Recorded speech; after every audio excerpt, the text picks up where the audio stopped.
મિત્રો, જો તમે ગુજરાત સરકારની પરીક્ષાઓની તૈયારી કરી રહ્યા છો તો આ વિડીયો તમારી માટે ખાસ છે।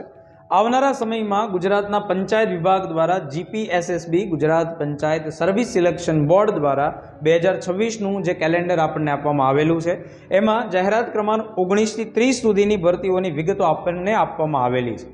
પરીક્ષાઓ છે એની જાહેરાત ક્યારે પ્રસિદ્ધ થશે અને એની પરીક્ષા ક્યારે અંદાજિત લેવામાં આવશે અને એનું પરિણામ છે ક્યારે આપણને આપવામાં આવશે। આમાં બે પ્રકારની પરીક્ષાઓ છે। એક કોમન પરીક્ષાઓ છે કે જે કોઈ પણ ગ્રેજ્યુએટ થયેલો વ્યક્તિ આપી શકે, જેમ કે જુનિયર ક્લાર્કની પરીક્ષા છે અને તલાટી કમ મંત્રીની પરીક્ષા આવી રહી છે। જ્યારે ગૌણ સેવા પસંદગી મંડળ રેવન્યુ તલાટીની પરીક્ષા તો આયોજિત કરી જ રહ્યું છે, પણ પંચાયત વિભાગ દ્વારા તલાટી કમ મંત્રી જે ગ્રામ સેક્રેટરી તરીકે આપણે ઓળખતા હોઈએ એની ભરતી ડિક્લેર થવાની છે। નાયબ ચીટનીસની પરીક્ષા પણ ડિક્લેર થવાની છે। હવે સ્પેસિફિક કોર્સ સાથે જો તમે અભ્યાસ કરેલો હોય, તમારું ગ્રેજ્યુએશન કરેલું હોય, આરોગ્ય વિભાગનું કોઈ કોર્સ કરેલો હોય અથવા તમે એન્જિનિયર બનેલા હોય, સિવિલમાં એક ભરતી ડિક્લેર કરવામાં આવશે જે અધિક મદદનીશ ઇજનેર તરીકે આપણે જોતા હોઈએ।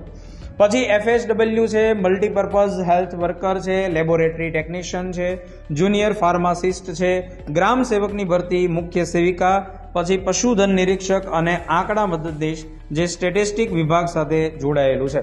તો જે વિદ્યાર્થીઓ કોમન પરીક્ષાની તૈયારી કરવા માગે છે અથવા આજે અલગ જે વિભાગીય પરીક્ષાઓ છે એની તૈયારી કરવા માગે છે તો એમની માટે ખૂબ સારા સમાચાર છે। 2026ના એન્ડ સુધીમાં તમામ ભરતીઓ છે એ આયોજિત થઈ જશે અને એના પરિણામ પણ આવી જશે। જ્યારે એની જે જાહેરાત પ્રસિદ્ધ થશે દોસ્તો, ત્યારે એનો ડિટેલ સિલેબસ, ઉંમર મર્યાદા, પગાર ધોરણ આ તમામ વિગતો આપણને આપવામાં આવશે। પણ જો તમે તૈયારી કરવા માંગો છો તો આની ઉપર અત્યારથી ફોકસ કરવું જોઈએ અને એને ક્રમબદ્ધ રીતે આયોજન બનાવી અને આપણે એક્ઝામની પ્રિપરેશન શરૂ કરીએ। જે વિદ્યાર્થીઓ સરકારી પરીક્ષાની તૈયારી કરે છે, કરવા માગી રહ્યા છે, એ લોકો સુધી આ વિડીયો અવશ્યથી મોકલશો। Thank you very much.